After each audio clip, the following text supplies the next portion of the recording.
아,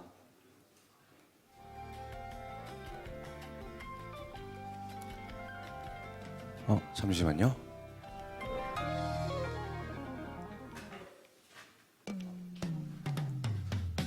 네, 저희는 블록체인 앱 빌딩 가이드라인을 발표하게 된 메소던스 팀의 저는 발표자 하성환이고요. 저희 팀은 고준호, 김혜인, 김동민, 이건희, 이우진으로 이루어져 있습니다. 우선 발표에 앞서 많은 분들이 저희 발표를 기대했을 것 같은데요. 사실 저희는 대단한 걸 만든 건 아니고 지금 현재 웹3 상이 좀 펼쳐지고 있는데 이때의 가이드라인을 조금이나마 잡아보고자 본 발표를 진행하게 되었습니다. 부족하더라도 다소 너그럽게 이해해 주시기 바랍니다. 네, 우선 저희 프로젝트 진행 배경입니다. 최근에 21년 크립토 윈터가 시작되며 코인 가격은 하락하고 VC들의 펀딩은 줄어들지만 대기업들의 웹3 진출은 가속화되고 있습니다. 그렇다면 이들은 왜 웹3 사업을 하는 것일까요? 저희는 그 이유를 나이키 사례에서 찾아보았습니다. 나이키는 2016년 성장세가 둔화되며 아디다스에게 1위를 밀렸습니다. 이에 이들은 새로운 전략이 필요했는데요. 이들이 선택한 전략은 바로 BX 강화입니다. 브랜드 경험이라고 불리는 BX를 강화함으로써 유저들에게 새로운 경험을 선사할 수 있게 되었고, 이를 위해서 D2C 전략을 보다 적극적으로 활용해 유저들에게 자신의 브랜드 가치를 전달하고자 했습니다. 그리고 현재 나이키는 다가오는 디지털 세상에서 자신의 브랜드 가치를 전달하기 위해 웹3를 선택했습니다. 이러한 예시로 19년도에 나이키는 크립토킥스를 인수했고 그 이후에 아티팩트를 인수해서 다가오는 디지털 세상에서 자신의 브랜드 가치를 보다 효과적으로 전달하기 위한 기반을 마련했습니다. 그 결과 어제 2월 10일 기준으로 나이키는 약 120밀리언의 매출을 올렸으며 주요 브랜드 중에서는 압도적인 성과를 자랑했습니다.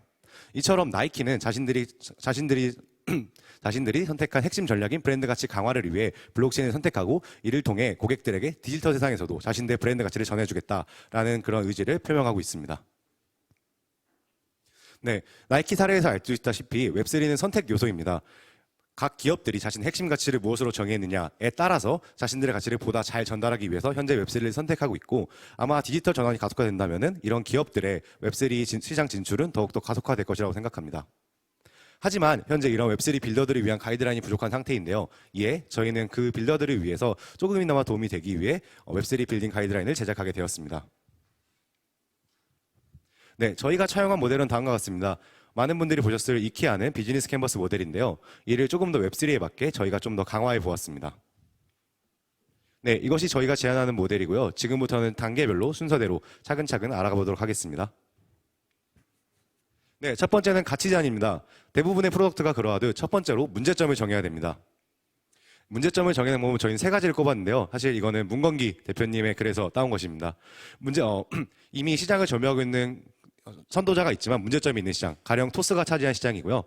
그 이외에는 10배 더 싸고 빠르고 좋게 만들 수 있는가, 페이스북이나 디스코드가 그 예시라고 할 수 있습니다. 그 이외에는 미래를 상상하고 이를 현실로 가져오는 방법이 있습니다. 하지만 웹3 프로덕트는 한 가지 문제가 더 있는데요. 바로 Y 블록체인입니다.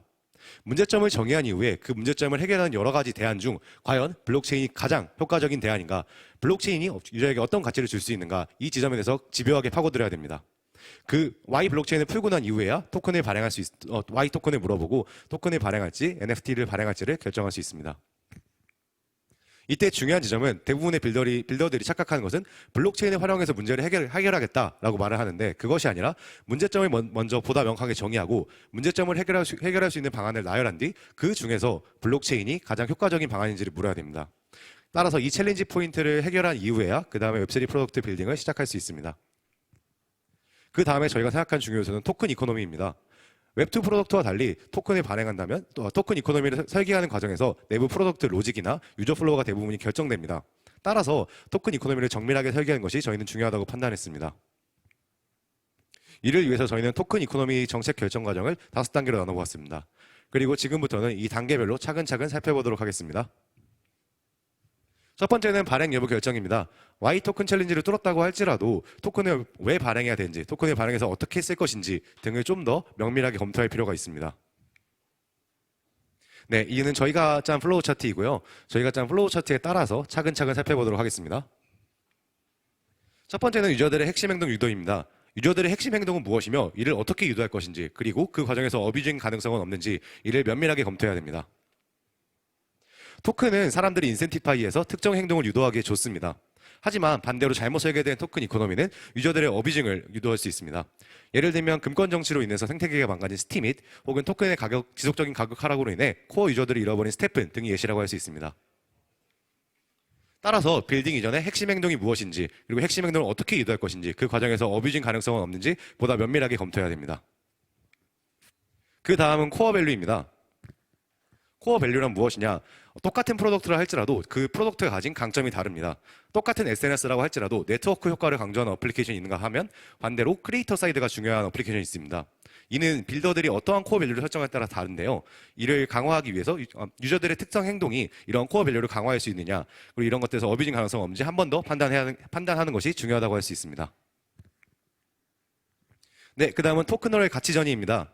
스테픈 사례에서 알 수 있다시피 토큰을 통해 인센티브 파일을 했을 때 유저들을 획득하는 CAC 비용이 낮아지면서 유저들이 쉽게 온보딩 되지만 반대로 토큰 가격이 하락했을 경우 이들은 빠르게 이탈합니다.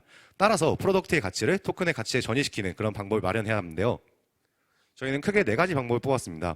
분배, 에어드랍, 소각, 유틸리티 확대 등을 잘 조합해서 사업의 가치를 토큰의 가치에 전이시킬 수 있도록 해야 됩니다. 각각의 요소는 다음과 같습니다. 분배는 스테이킹을 통해 일들을 분배하는 것인데요. 자체적으로 제작한 토큰을 분배하거나 혹은 스테이블 코인 혹은 이더리움 등을 분배해서 리얼 일들을 만드는 방식이 있습니다. 그 다음은 소각입니다. 바이백을 통해 공급을 줄여 사업의 가치를 간접적으로 전이하는 방법입니다. 그 다음은 에어드랍이 있습니다. 크립토 사이드에서는 토큰이나 NFT 등을 에어드랍해서 같이 유지시키는 방법이 있고 그 외에는 오프라인 미드업 행사 참여 혹은 피지컬 굿즈를 에어드랍함으로써 토큰의 가치를 유지시키는 방법이 있습니다. 나머지 한 가지로는 유틸리티 증대는 수요 사이드에서 사람들이 토큰을 사야 될 동인을 만들어서 사업의 가치를 전이시키는 것입니다. 자신의 사업 모델에 따라서 이 4가지를 잘 조합해서 토큰의 가치를 효과적으로 제고할 수 있는 방안을 마련해야 합니다. 네, 이렇게 토큰 발행이 결정되었다면 구체적인 세부적인 토큰 정책을 구축해야 됩니다. 저희 장표에서는 2번째라고 볼 수 있는데요. 발행 구조를 선정해야 됩니다. 첫 번째 발행 구조는 토큰을 발행할지 미발행할지 아니면 단일 토큰으로 할지 듀얼 토큰으로 할지입니다. 토큰을 발행하지 않은 대표적인 웹3 프로덕트로는 메타마스크, 오픈시 그리고 저희 키스톤 파트너인 해치랩스 등이 있습니다.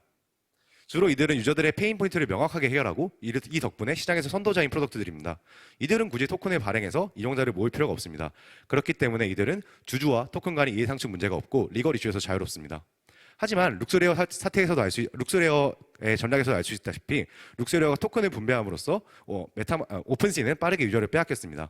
이처럼 경쟁자의 토큰 분배 정책에 취약할 수 있습니다. 그 다음은 단일 토큰입니다. 이더리움과 유니스왑이 그 예시입니다. 비교적 명약 관화하게 유저들의 행동을 유도할 수 있습니다. 하지만 단일 토큰이기 때문에 토큰의 가치가 지속적으로 하락할 경우 유저들이 이탈하고 시장의 신뢰를 잃을 수 있습니다. 따라서 이들 역시 토큰 가치 제고를 위한 방안이 필요합니다. 그 다음은 듀얼 토큰입니다. 엑시 인피니티 사례가 대표적인데요. 듀얼 토큰을 쓰는 이유는 다음과 같습니다. 실제 이용자와 투자자 간의 이해상충이 발생하기 때문입니다. 엑시 인피니티를 이용할 때는 내부에서 TXP를 내야 되는데 이를 만약 엑시 인피니티로 내야 된다면은 투자자들이 그리고 엑시 인피니티를 계속해서 투자한다면은 토큰의 가치가 높아짐으로써 이용자들의 허들이 생깁니다. 따라서 이 둘 간의 이해상충을 해결하기 위해 듀얼 토큰을 사용했습니다. 하지만 단점으로는 아까 단일 토큰에서 토큰 가치 제고를 위한 방안이 필요하다고 했는데 이 경우에는 두 토큰 모두 그 방법이 필요하기 때문에 이를 설계하는 과정이 다소 복잡하다고 할 수 있습니다. 네, 그래서 이 이후에는 토큰을 듀얼 토큰으로 할지 단일 토큰으로 할지 결정했다면 구체적인 알로케이션, 베스팅 플랜, 이미션을 세워야 됩니다. 의미 전환들을 좀 더 명확하게 해서 저는 영어로 표현하겠습니다. 토큰을 어떤 주체에게 얼만큼 할당하는가를 알로케이션이라고 표현할 것이고요. 그것들을 어느 시간에 분배할 것인가를 베스팅 플랜으로 설정하겠습니다. 그 다음 이미션은 그것들을 어떻게 분배할 것인가입니다. 하나하나 지금부터 살펴보도록 하겠습니다. 첫 번째 알로케이션입니다. 어떤 주체에게 얼만큼 분배할 것이냐, 팀과 투자자 그리고 사용자에게 얼만큼을 분배할 것이냐입니다. 얼만큼을 분배했냐에 따라서 각 주체들의 동기가 달라지기 때문에 자신의 생태계에서 핵심이 누구인지, 투자자인지 혹은 사용자인지에 따라서 그 물량을 결정하면 됩니다. 과거에는 퍼블릭 세일 물량이 많았지만 현재에는 커뮤니티 사이드의 물량이 늘어나면서 보다 지속 가능한 생태계를 구축하려는 빌더들의 노력이 계속되고 있습니다. 이런 것처럼 자신 생태계의 핵심 기여자가 누구인지에 따라 알로케이션을 할당해야 됩니다. 그 다음은 베스팅 플랜과 이미션입니다. 보통 프로덕트들은 자신의 로드맵을 가지고 있습니다. 그리고 로드맵을 이루기 위해 단계별 마일스톤을 가지는데요. 이 마일스톤 중간 과정에서 프로덕트가 망가지지 않게 베스팅 플랜을 구축합니다. 또한 마일스톤을 이룰 때마다 허들이 있는데 그 허들을 뚫기 위해서 베스팅 플랜을 짜고 그 과정에서 얼만큼 분배하는지는 클리프를 조정합니다. 그리고 이때 이미션 어떻게 분배하느냐, 생태계 기여자들에게 단순히 에어드랍을 하는지, 혹은 특정 행동을 통해서 얻게 하는지, 혹은 스테이킹을 통해서 얻게 하는지, 이러한 이미션 방법에 따라서도 자신의 코어 밸류를 강화할 수 있습니다. 따라서 자신의 코어 밸류를 강화하고 얼로케이션 이후에 이러한 요소들을 고려해서 베스팅 플랜과 이미션을 결정해야 됩니다. 네, 이제 네 번째는 퍼블릭 세일입니다. 만약 얼로케이션 단계에서 퍼블릭 세일을 진행하기로 했다면은 다양한 퍼블릭 세일 유형 중에서 한 가지를 골라야 합니다. 고정가 판매 방식에는 아이디어와 IEO가 있고요. 최근에 NFT 씬에서 활성화되는 경매 방식이 있습니다. 저희는 이거는 발표 시간상 다루지 못하지만 향후 있을 안수찬 회장님의 발표에서 경매를 다룰 예정이니 기대해 주시기 바랍니다. 네, 이렇게 해서 토큰 정책을 수립했습니다. 그리고 이렇게 하면 토큰 이코노미가 완성이 됩니다. 토큰 이코노미를 설계하는 과정에서 대부분의 프로덕트 로직과 유저 플로우가 완성이 되었습니다. 그렇다면 이제 우리는 무엇을 또 고려해야 될까요? 블록체인 네트워크입니다. 흔히 말하는 블록체인 메인넷을 고려해야 되는데요. 블록체인 메인넷을 선택하는 것이 왜 중요한지 지금부터 차근차근 알아가 보도록 하겠습니다. 네, 저희는 그것을 엑시 인피니티 사례를 통해서 알아보려고 하는데요. 엑시 인피니티는 2018년 이더리움에서 출시했습니다. 엑시 인피니티는 인게임 내에서 활동을 할 때마다 트랜잭션 피가 발생을 하는데 이더리움은 확장성이 낮습니다. 높은 가스비를 내야 하고요. 그래서 유저들은 불편함을 겪었습니다. 이에 엑시 인피니티는 룸 네트워크로 사이드 체인 확장을 발표했습니다. 하지만 룸 네트워크는 B2B로 사업을 피벗하면서 이해상충이 발생했고 결국 엑시 인피니티는 자체 사이드 체인을 구축하기로 결정했습니다. 그렇게 탄생한 것이 로닌 네트워크입니다. 그렇다면 이들은 메인넷을 결정할 때 무엇을 고려했을까요? 초기에 이더리움을 선택했던 이유는 이들이 개발 리소스가 적었고 이더리움 커뮤니티가 풍부했기 때문입니다. 이들은 자생적으로 체인을 구축하고 커뮤니티를 부츠스트래핑할 능력이 없었습니다. 그렇기 때문에 초기에 이더리움을 선택했고 거기서 성숙기를 거친 이후 로닌 사이드 체인을 만들게 되었습니다. 여기서 알 수 있는 점은 자신의 프로덕트에 핏이 맞는 메인넷이 있고 해당 메인넷을 탐색하기 위해서 충분한 시간과 리소스를 쏟아야 한다는 것입니다. 그래서 저희는 그때 체크리스트를 단계별로 한 번 더 만들어 보았습니다. 네, 저희는 다음과 같은 단계별 접근 프레임워크를 제시했고요. 발표 시간 관계상 저희는 첫 번째 부분에 집중해서 발표를 진행하도록 하겠습니다. 첫 번째는 메인넷의 형태입니다. 퍼블릭 체인이 꼭 능사는 아닙니다. 최근 이슈가 되는 STO 같은 경우는 프라이빗이나 컨소시엄을 구축하는 것처럼 특정 정보들은 노출돼서는 안 됩니다. 따라서 반드시 퍼블릭 체인 선택할 필요 없이 자신의 프로덕트가 프라이빗이나 컨소시엄이었다면 이러한 체인을 구축하거나 선택할 수 있습니다. 만약 퍼블릭 체인을 구축하기로 했다면 다음과 같은 다양한 선택지가 있습니다. 그랬을 때 퍼블릭 체인에서 어떠한 체크리스트를 가지고 있어야 될까요? 네, 저희는 체인 이전 사례에서 다음과 같은 네 가지 요소를 꼽아보았습니다. 첫 번째는 확장성입니다. 엑시 인피니티 사례와 같이 프로덕트가 트랜잭션을 많이 발생시키고 높은 확장성이 필요하다면 이에 맞는 체인을 처음부터 선택하는 것이 필요합니다. 두 번째는 네트워크의 규모와 접근성입니다. 실제 네트워크를 얼마나 많이 이용하는가, 그리고 그 네트워크에 접근하기 위한 인프라, 지갑, 덱스, CX 등이 그 체인에 얼만큼 지원하는가 등의 접근성을 고려해서 유저들을 쉽게 온보딩할 수 있어야 됩니다. 세 번째는 기술입니다. 팀이 가진 개발적 역량 뿐만 아니라 현재 블록체인 네트워크는 대부분 다 아직 성숙기가 아니기 때문에 메인넷들 역시 개발을 지속하고 있는 상황입니다. 따라서 메인넷들의 기술적 성숙도가 어느 정도인지, 이들의 로드맵이 무엇인지에 따라서 메인넷을 선택해야 됩니다. 그 다음은 지속 가능성입니다. 모두가 봤던 테라 루나 사태와 같이 프로덕트를 잘 만들었음에도 체인이 셧다운된다면 자신의 프로덕트를 접어야 하는 상황이 올 수도 있습니다.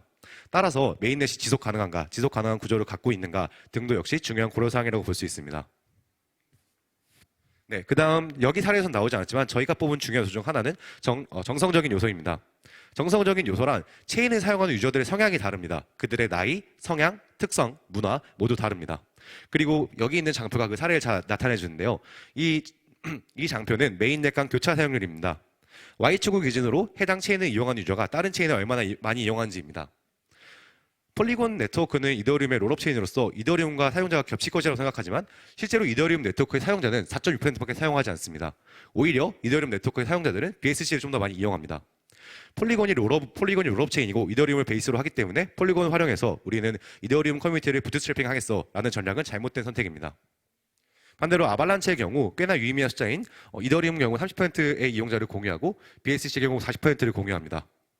아발란체 이용자들은 비교적 체인 간 이동이 자유롭고 조금 더 디젠스러운 성격을 가지고 있다고 볼 수 있습니다. 이처럼 각 체인별 이용자의 특성이 다르기 때문에 이런 것들을 파악하기 위해서 충분한 시간을 가지고 실제 커뮤니티에 참여하고 거기에 인프라가 무엇이 있는지 보다 면밀히 검토할 필요가 있습니다. 네, 그래서 결론입니다. 메인넷 선택할 때 가장 중요한 것은 유저들에게 어떠한 가치를 줄 것이냐, 내 프로덕트의 가치가 무엇이냐 하는 것입니다. 그리고 앞서 말씀드렸다시피 코어 밸류가 결정된다면 이에 맞는 토큰 이코노미가 결정됩니다. 토큰 이코노미가 결정되었다면 이를 강화할 수 있는 메인넷이 있습니다. 따라서 이에 맞는 메인넷을 고르면 됩니다.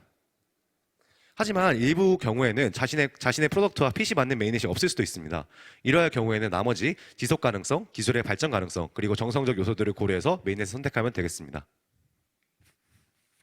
네, 메인넷 선택했다면 그 다음에 고려할 요소는 블록체인 인프라입니다. 이는 코인베이스에서 만든 장표인데요. 이 중에서 저희는 인프라에 집중해 보겠습니다. 그중 저희는 실제 블록체인과 블록체인 네트워크와 상호작용하는 노드에 집중해 보겠습니다. 노드 서비스란 웹2에서 백엔드와 DB 역할을 담당하는 하드웨어입니다. 실제 블록체인 네트워크와 상호작용을 하는 것이 노드인데요. 따라서 블록체인 노드를 선택할 때는 내 프로덕트가 얼마나 네트워크와 상호작용을 많이 하는가, 만약 상호작용이 많다면 그때의 데이터를 얻어서 향후 사업 가능성을 확장할 수 있기 때문에 만약 정말 큰 규모로 사업을 하고 싶고 자신의 프로덕트가 그렇게 규모가 크다면 실제 노드를 직접 개발하는 것을 생각해 볼 수도 있습니다. 이를 통해 온체인 데이터를 개발해서 향후 더 많은 사업 기회를 얻을 수 있습니다. 하지만 노드를 직접 운영하는 것은 많은 비용과 인력이 들기 때문에 비용과 인력 등의 현실적인 제약 요건들을 고려해서 노드를 선택하면 되겠습니다. 네, 그 다음은 지갑입니다. 이전 문건기 대표님이 세션 때도 말씀해 주셨지만 지갑은 웹3 유저의 엔드포인트입니다. 유저들의 자산을 가지고 있는 금융 서비스임과 동시에 유저들이 웹3 서비스에 로그인하는 소셜 키 같은 역할을 합니다. 따라서 많은 사람들은 지갑이 웹3 시대의 플랫폼 역할을 할 것이라고 생각하면서 점차 경쟁이 치열해지고 있는데요. 이에 따라서 빌더들 역시 지갑을 자체 개발한 선택지를 가지고 있습니다. 지갑을 자체 개발할 경우 아까 말씀드린 것과 같이 사업의 확장 가능성이 높고 유저들의 데이터를 모아서 보다 서비스를 고도화시킬 수 있습니다. 또한 CS 대처에도 용이합니다. 이를 통해 고객 관계를 강화해서 자신의 프로덕트를 강화할 수 있습니다. 하지만 지갑은 개별 프로덕트들이 온 리소스를 쏟는 만큼 굉장한 많은 노력이 필요한 서비스입니다. 따라서 이것들보다는 만약 자신의 제약 조건, 리소스와 시간에 따라서 지갑을 자체 개발할지 아니면 외부 서비스를 사용할지를 결정하면 됩니다. 네, 그 다음은 나머지 서비스들입니다. 아이덴티티, ENS와 같은 주소들, 혹은 이제 유저들에게 완전한 타정성을 부여해주는 IFPS, 저장 권한들, 혹은 자신의 프로덕트에 필요하다면 오라클을 통해 외부 데이터를 따오는 것들이 있고, 이런 것들은 프로덕트의 성격에 따라서 선택하시면 됩니다. 네, 이렇게 저희가 만든 비즈니스 웹3 버전 비즈니스 캔버스를 보았습니다. 사실 잘 감이 안 잡히실 텐데요. 그래서 저희는 이거를 예시를 통해서 보여드리도록 하겠습니다. 네, 저희가 꼽은 예시는 GMX입니다. 이거는 GMX를 홍보하는 건 아니고 저도 물려있기 때문에 그냥 이렇게 분석을 했다라고 봐주시면 되겠습니다. GMX가 제공하고자 하는 가치는 명확합니다. 트레이더들은 슬리피지 없이, 프라이스 임팩트 없이 언제든 원하는 유동성의 규모를 체결할 수 있습니다. 이는 기존의 CEX에서 제공하지 못하던 새로운 가치였고요. 투자자들은 거래소에 투자함으로써 실제 리얼 일들을 얻을 수 있습니다. GMX는 이러한 가치 제한을 토대로 다음과 같은 핵심 활동과 자원을 정의했고 이를 위한 토큰 이코노미를 구축했습니다. 이를 보다 자세히 보자면 다음과 같은 내용인데요. 내용이 길지만 핵심만 요약하자면 이들은 핵심 가치를 트레이더와 투자자 사이드로 나눴고 투자자들의 유동성을 부트스트래핑하기 위해서 GAP 토큰을 만들었습니다. 그러면서 GAP 토큰을 활용해서 투자자에게 가치를 제공했고 투자자의 가치는 GAP에 배당하는 이더리움을 통해서 투자자들에게 그대로 전해졌습니다. 저희가 말씀드린 것과 같이 핵심 가치를 정확히 설정했고 그것을 전이시킬 수 있는 토큰 이코노미를 설정했습니다. 한편 이들은 얼로케이션과 베스팅 플랜 그리고 이미션 역시 꽤나 잘했다고 볼 수 있는데요. 팀 물량을 최소화하고 얼리 스테이지 투자를 넘김으로써 매도 압력을 줄여서 JMX 투자자와 트레이더들을 부트스트래핑한 것을 더 용이하게 만들었습니다. 그리고 현재도 메인넷을 확장하면서 자신들이 설정한 마일스톤을 이루기 위해서 열심히 체인들을 늘려나가고 있습니다. 이렇게 토큰 입금을 설정한 이후 이들은 비용 구조와 수익 구조를 명확하게 할 수 있었고 현재 성장을 거듭하고 있습니다. 한편 이들은 네트워크로 처음에는 BSC를 선택했는데 자신들의 핵심 가치를 보다 잘 전달하기 위해 아비트럼과 아발란체를 이주를 했고 현재 아비트럼에서는 대표적인 덱스로 자리 잡고 있습니다. 네, 그래서 GMX 사례에서 알 수 있다시피 명확한 가치 제한, 명확한 토큰 이코노미스, 이에 맞는 블록체인 네트워크를 선택할 경우 이와 같은 임팩트를 낼 수 있습니다. 네, 이렇게 저희가 그려본 웹3 버전의 캔버스를 차근차근 보여드렸습니다. 사실 더 넓은 이해관계자들이 있는데 이전에 있는 법과 규제 내용들은 전 세션에서 다뤘고 앞으로 미디움에서 발행될 예정이니 차근차근 기대해 주시기 바랍니다. 네, 사실 저희가 다룬 내용들이 이미 많은 빌더분들이 아는 내용일 것입니다. 그리고 많이 한 번쯤 고려해 보셨을 것이고 그렇게 대단한 내용이 아닐 수 있습니다. 하지만 앞으로 향후 저희는 웹3로 좀 더 많은 사람들이 온보딩 되길 바라며 그러기 위해서는 좀 더 많은 빌더가 필요하다고 생각합니다. 그리고 그 빌더들이 처음에 빌딩을 할 때 어떠한 상황을 고려해야 하는지 조금이나마 도움을 줄 수 있기를 바라고 그 사람들 덕분에 웹3 세상에 웹3 세상의 매스 어덥션이 좀 더 빠르게 다가와 실제 유저들이 웹3의 가치를 좀 더 잘 느낄 수 있었으면 좋겠습니다. 네, 이상으로 저희 발표 마무리하겠습니다. 감사합니다.